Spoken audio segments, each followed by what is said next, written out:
இந்நாள் நன்னாள் ஆகட்டும். அனைவருக்கும் வணக்கம் நண்பர்களே. இந்த பதிவில் என்ன பார்க்க போகிறோம்னா, அபிஷேக பிரியரான சிவபெருமானுக்கு நாள்தோறும் அபிஷேகம் நடத்தப்பட்டு வருதுன்னு சொல்லலாங்க. ஆனால் சிவ வடிவங்களில் ஒன்றான நடராஜமூர்த்திக்கு வருஷத்தில் 6 முறை மட்டுமே அபிஷேகம் செய்யப்படுதுங்க. இந்த 6 அபிஷேகங்களில் ஒன்று தாங்க ஆனி மாதத்தில் வரக்கூடிய திருமஞ்சன உற்சவமாகுங்க. இந்த ஆனி உத்திர திருமஞ்சனம் 2025 எப்பொழுது தொடங்குகிறது? சிதம்பரம் நடராஜர் கோவிலில் ஆனி உத்திர திருமஞ்சனம் எப்பொழுது தொடங்குகிறது என்பதை பற்றிய சுவாரஸ்யமான தகவல்களை தெரிஞ்சுக்கலாம். வீடியோவை ஸ்கிப் பண்ணாமல் முழுசாக பாருங்கள். சேனலை சப்ஸ்கிரைப் பண்ணலைன்னா சப்ஸ்கிரைப் பண்ணிக்கோங்க. கூடவே இருக்கிற பெல் ஐக்கானையும் கிளிக் பண்ணிக்கோங்க. உங்களுக்கு ஜோதிட ரீதியாக சந்தேகம் இருந்தாலும் சரிங்க, தனிப்படையாக ஜோதிடம் பார்க்க விரும்பினாலும் சரி, இல்லை ஜோதிடர்கிட்ட ஆலோசனை வேணும்னாலும் சரி, இந்த வீடியோவுக்கு கீழே டிஸ்கிரிப்ஷனில் வராகியம்மன் ஜோதிட நிலையத்தோட தொலைபேசி எண் கொடுத்துருக்குறேன். இந்த எண்ணுக்கு தொடர்பு கொண்டு பேசி பாருங்க. உங்கள் வாழ்க்கையில் இருக்கக்கூடிய அனைத்து பிரச்சனைகளுக்குமே சரியான தீர்வு கிடைக்குங்க. வாங்க வீடியோக்குள்ளே போகலாம். ஆனி மாதத்தில் நடக்கக்கூடிய திருமஞ்சனத்தை நம்ம தரிசனம் செஞ்சோம்னா நம்முடைய வாழ்க்கையில் செல்வ வளம் மகிழ்ச்சி கிடைக்குங்க.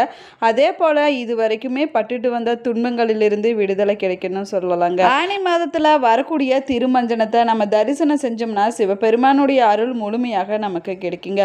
அது மட்டும் இல்லாம திருமண வாழ்க்கையில இதுவரைக்கும் இருந்து வந்த அனைத்து பிரச்சனைகளுக்கும் தீர்வு கிடைக்குங்க. பண நெருக்கடி மற்றும் உடல் சம்பந்தமான பிரச்சனைகளுக்கும் தீர்வு கிடைக்குங்க. ஆடல் அரசனான நடராஜ பெருமாளுக்கு நடத்தப்படக்கூடிய மிகவும் சிறப்பு வாய்ந்த உற்சவங்களில் ஒன்றாக சொல்லப்படுவது ஆனி உத்திர திருமஞ்சனம் ஆகுங்க. அதாவது நடராஜ பெருமானுக்கு வருஷத்தில் 6 முறை மட்டுமே இந்த அபிஷேகம் நடத்தப்படுதுன்னு சொல்லலாங்க. அதே போல் சித்திரை ஓணம், ஆனி திருமஞ்சனம், ஆவணி சதுர்தசி, புரட்டாசி சதுர்தசி, மார்கழி ஆருத்ர அபிஷேகம், மாசி சதுர்தசி ஆகிய 6 நாட்கள் மட்டுமே அபிஷேகம் நடத்தப்படுதுன்னு சொல்லலாங்க. இதில் ஆனி மாத வளர்பெறையில் வரக்கூடிய உத்திர நட்சத்திரத்தில் தாங்க நடத்தப்படக்கூடிய அபிஷேகத்திற்கு ஆனி உத்திர திருமஞ்சனம் என்று பெயராகுமாங்க. இந்த ஆனி உத்திர திருமஞ்சனத்தை மகா அபிஷேகம்னு சொல்லுவாங்க. இந்த அபிஷேகம் பார்த்தீங்கன்னா அனைத்து சிவன் கோவிலுமே நடைபெறுங்க. இருந்தாலும் சிதம்பரத்தில் பார்த்தீங்கன்னா 10 நாட்கள் உற்சவமாக நடத்தப்படுங்க. ஆனி திருமஞ்சனத்தை தரிசனம் செஞ்சாலே அனைத்து விதமான புண்ணிய பலன்களும் நமக்கு வந்து சேருங்க. இருந்தாலும் சிதம்பரத்திற்கு சென்று நடராஜருக்கு நடக்கக்கூடிய மகா அபிஷேகத்தை நம்ம தரிசனம் செய்ய முடியவில்லை என்றாலும் பரவாயில்லைங்க. பக்கத்தில் இருக்கக்கூடிய சிவன் கோவிலுக்கு போய் நடராஜருக்கு நடக்கக்கூடிய அபிஷேகத்தில் கலந்து கொண்டு நடராஜரை தரிசனம் செஞ்சோம்னா புண்ணிய பலன்கள் கிடைக்கணும் சொல்லலாங்க. 2025 ஆண்டு ஆனி உத்திர திருமஞ்சனம் பார்த்தீங்கன்னா ஜூலை 2ஆம் தேதி புதன்கிழமை என்று வருதுன்னு சொல்லலாங்க. இதற்காக 10 நாட்கள் சிதம்பரத்தில் ஜூன் 23ஆம் தேதியே கொடியேற்றத்துடன் தொடங்கிவிட்டதுங்க. இந்த 10 நாட்களும் என்னென்ன உற்சவங்கள் நடைபெறும், எதற்காக இந்த ஆனி திருமஞ்சனம் நடத்தப்படுகிறது என்பதை பற்றி தெரிந்து கொள்ளலாம் வாங்க. ஆனி உத்திர திருமஞ்சனம் எதற்காக நடத்தப்படுதுன்னு பார்த்தோம்னா, ஒரு முறை மாணிக்க வாசகருக்கு சிவபெருமான் குருந்த மரத்த அடியில் காட்சி அளித்தாராமங்க. அது பார்த்தீங்கன்னா ஆனி மாத உத்திர நட்சத்திர நாளில் தான் காட்சி அளித்தாருன்னு சொல்லலாங்க. சிவபெருமான் பார்த்தீங்கன்னா மாணிக்க வாசகருக்கு தன்னுடைய அருள் காட்சியை அளித்ததாகவும் சொல்லப்படுதுங்க. மாணிக்க வாசகர் சொல்ல சொல்ல சிவபெருமானே தன்னுடைய கையால் எழுதியது தாங்க திருவாசகமாகுங்க. மாணிக்க வாசகர் சொல்லத்தாங்க எழுதியதாக சிவபெருமானே தன்னுடைய கைப்பட ஓலைச்சுவடியில் கையெழுத்து போட்டிருக்கிறாருன்னு சொல்லலாங்க. அது மட்டும் இல்லாமல் மாணிக்க வாசகரையும் தில்லை சிதம்பரத்தில் தன்னுடைய ஜோதியாக ஐக்கியமாக்கி கொண்ட தினமும் இந்த ஆனி உத்தர நட்சத்திர நாளில் தாங்க. இதனை சிறப்பிக்கும் விதமாகவே இந்த நாளில் சிறப்பு அபிஷேகம் நடத்தப்படுதுன்னு சொல்லலாங்க. சிதம்பரம் நடராஜர் கோவிலில் ஆனி திருமஞ்சனம் 2025 உற்சவம் எப்பொழுது நடைபெறுகிறது என்பதை பற்றி பார்க்கலாம் வாங்க.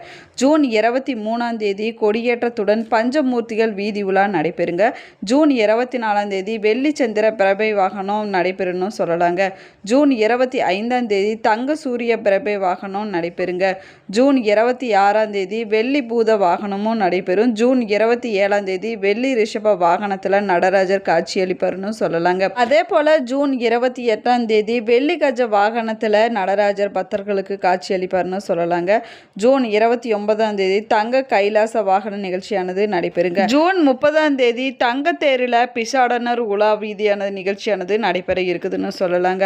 அதே போல் ஜூலை 1ஆம் தேதி காலையில் மகார ரோட்சவம் மாலை ராஜசபையில் லட்சராட்சனை நடைபெறும்னு சொல்லலாங்க. அதே போல் ஜூலை 2ஆம் தேதி அதிகாலை 3 மணி முதல் மகா அபிஷேகம், பகல் 2 மணிக்கு ஆணி உத்தர தரிசனமும் நடைபெறுங்க. ஜூலை 3ஆம் தேதி முத்து பல்லாக்கு நிகழ்ச்சியும் நடைபெற இருக்குதுன்னு சொல்லலாங்க. சிதம்பரம் நடராஜருக்கு ஒவ்வொரு உற்சவம் செய்யும் போதும் பார்த்தீங்கன்னா ஒவ்வொரு சபையில் வைத்து அபிஷேகம் நடத்தப்படுவது வழக்கமாகுங்க. அதே போல் சித்திரை, ஆவணி, புரட்டாசி, மாசி ஆகிய 4 மாதங்களில் நடக்கக்கூடிய உற்சவங்களின் போது தில்லை கனக சபையில் வைத்து அபிஷேகம் நடத்தப்படும்னு சொல்லலாங்க. அதே போல் ஆனி மாத உத்தர திருமஞ்சனமும் மார்கழி மாத ஆருத்ரா தரிசனமும் ராஜசபையில் வைத்து நடத்தப்படுங்க. இதில் ஆணி திருமஞ்சனம் பார்த்தீங்கன்னா அன்று அதிகாலை 3 மணிக்கு தொடர்ந்து 6 மணி நேரம் திருநீர், பால், தயிர், தேன், பஞ்சாமிர்தம், சந்தனம் போன்ற பொருட்களால் நடராஜருக்கு அபிஷேகம் செய்யப்படும்னு சொல்லலாங்க. இந்த அபிஷேகம் மகா அபிஷேகம்னு அழைக்கப்படுதுங்க.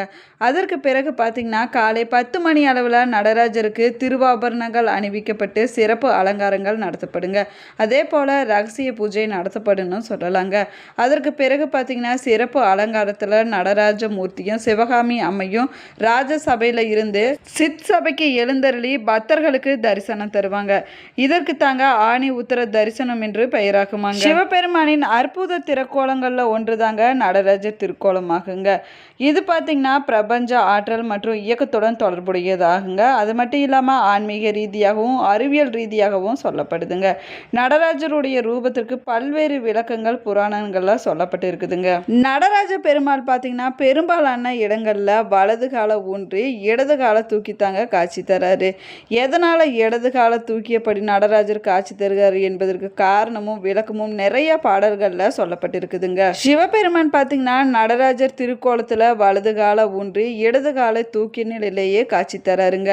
மதுரை வெள்ளி அம்பலத்தில் மட்டுமே இவர் இடது காலை ஊன்றி வலது காலை தூக்கி ஆடிய நிலையில், அதாவது கால் மாறி ஆடிய நிலையில் பக்தர்களுக்கு அருள் பாலிச்சிட்டு வராருன்னு சொல்லலாங்க. தனது பக்தரான பாண்டிய மன்னன் வேண்டுகோளை ஏற்றுக்கொண்டு மதுரையில் சிவபெருமான் காலை மாற்றி ஆடினாருன்னு புராணங்களில் சொல்லப்பட்டிருக்குதுங்க. ஆடல் கலையின் அரசனாக இருக்கக்கூடிய நடராஜர் வேறு எந்த கோலத்திலுமே இல்லாமல் இப்படி ஒற்றை காலை தூக்கி ஆடிய நிலையில் ஏன் பக்தர்களுக்கு காட்சி தெரியுமா? இதற்கு புராணங்களில் கதையும் காரணமும் நிறையவே சொல்லப்பட்டிருக்குதுங்க. நடராஜருடைய வலது கால் முயலகன் என்பவன் மீது தாங்க இருக்குது. இவனை அபஸ்மாரன்னு அழைப்பாங்க. இவன் பார்த்தீங்கன்னா வளைந்து நெளிந்து அஷ்ட கோலத்தில் படுத்திருக்கிறாங்க. அபஸ்மாரன் என்றால் வளைந்து நெளிதல் என்று பொருளாகுமாங்க. முசலகம் என்றால் காக்கா வலிப்பு. இதனால அவன் முசலகன் என்றாகி தமிழ்ல முயலகன்னு அழைக்கப்படுறாங்க. முயலகன் ஆணவத்தை குறிப்பவன் ஆவாங்க. மனிதர்களிடம் இருக்கக்கூடிய அகங்காரத்தை நடராஜர் காலில் இட்டு மிதித்ததாக அர்த்தமாக்குமாங்க. அதை வெளியே காட்டவே அனுமதிக்கவே கூடாது என்பதுதாங்க இதனுடைய தத்துவமாகவும் சொல்லப்படுதுங்க. இடது கால குஞ்சித பாதம் என்றும், குஞ்சிதம் என்றால் வளைந்து தொங்குதல் என்று பொருளாகுமாங்க. இந்த கோவிலில் 4 ராஜகோபுரங்கள் அமைஞ்சிருக்குதுங்க. இவை 7 நிலைகளை கொண்டவையாக இருக்குதுங்க. கோபுரத்தின் அடிப்பகுதி 90 அடி நீளமும் 60 அடி அகலமும் கொண்டதாகுங்க. அதே போல் 135 அடி உயரம் கொண்டதாக அமைஞ்சிருக்குதுங்க. கோபுரத்தின் வாசல் பார்த்திங்கன்னா 40 அடி உயரத்தில் அமைஞ்சிருக்குதுங்க. இந்த கோவிலில் கிழக்கு கோபுரத்தில் 108 சிவ தாண்டவங்கள் கன சிற்பங்களும் காணப்படுதுங்க. சிதம்பரம் நடராஜர் கோவிலுடைய ராஜகோபுரம் விஜயநகர மன்னர் கிருஷ்ணதேவராயரால் கட்டப்பட்டதுன்னு சொல்லலாங்க. அதே போல் கலைநயமிக்க சிற்பங்கள் நிறைந்த ஆயிரங்கால் மண்டபத்தை விஜயநகர பேரரசின் தஞ்சை நாயக்கர மன்னர்களால் அமைக்கப்பட்டதாகுங்க. ஆடல் கடவுள் என்று அழைக்கக்கூடிய நடராஜர் ஒரே இடத்துல இல்லாமல் ஆடிக்கொண்டே இருக்கிறாருங்க. அவருடைய கையில், அதாவது வலதுபுற மேல் கையில் உடுக்கிய வைத்திருப்பது எதற்காகன்னு பார்த்தீங்கன்னா இந்த உலகம் ஒளியின் மூலமாகத்தான் தொடங்குகிறது என்பதை குறிப்பதற்காகவாங்க. அதே போல் இடதுபுற மேல் கையில் இருக்கக்கூடிய நெருப்பு எந்நேரமும் அழித்து விடுவேன் என்ற எச்சரிக்கையை உணர்த்துவதற்காக வச்சிருக்கிறாருன்னு சொல்லலாங்க. வலதுபுற கையில் காப்பாற்றுவதை குறிப்பதை போன்று பயப்படாதே நான் இருக்கிறேன் என்று உணர்த்துகிறதுன்னு சொல்லலாங்க. அதே போல் இடதுபுற கீழ்கையில் உயர்த்தி இருக்கக்கூடிய காலை காட்டி தன்னிடம் அடைக்கலம் புகுவோருக்கு தன்னை வணங்கும் பக்தர்களுக்கு இடம் என்பதை உணர்த்துகிறது என்றும் சொல்லலாங்க. இந்த நடனத்தின் மூலமாக ஆக்கல், அழித்தல், காத்தல் என்ற அணுவின் இயற்பியல் விதியின் அனைத்து செயல்பாடுகளுமே ஒத்துப்போகுதுங்க. இந்த தளத்தில் நடனம் ஆடக்கூடிய சிவபெருமான ஆடலரசன், கனகசபை நாதர் என்று எண்ணற்ற பெயர்களாலும் அழைக்கப்பட்டாலும் கூட நந்தனர் நாயக்கர் தாங்க நடனமாடு நிலைய வைத்து நடராஜர் என்று பெயர் வைத்ததாகவும் சொல்லப்படுதுங்க. அதற்கு பிறகு தாங்க அந்த பெயரால் நம்ம எல்லோருமே அழைச்சிட்டு வரோங்க. தலம் பார்த்தீங்கன்னா சிதம்பரம் தில்லை நடராஜர் கோவில் என்றும், சிதம்பரம் தில்லை கூத்தன் கோவில் என்றும், சிதம்பரம் கோவில் என்றும் அழைக்கப்படுதுங்க. இந்த பதிவு உங்களுக்கு பயனுள்ள தகவல்களை கொடுத்துருக்குன்னு நினைக்கிறேன். இந்த பதிவு உங்களுக்கு பிடிச்சிருந்தால் லைக் பண்ணுங்கள், ஷேர் பண்ணுங்கள், கமெண்ட் பண்ணுங்கள். இன்னும் சேனலை சப்ஸ்கிரைப் பண்ணலன்னா சப்ஸ்கிரைப் பண்ணிக்கோங்க. கூடவே இருக்கிற பெல் ஐக்கானையும் கிளிக் பண்ணிக்கோங்க. Thank you friends. உங்களுக்கு சிவபெருமான் பிடிக்கும் அப்படின்னா ஓம் நமச்சிவாயா என்ற வாசகத்தை மறக்காமல் கமெண்ட் பாக்ஸில் 3 முறை பதிவிடுங்க. தேங்க்யூ.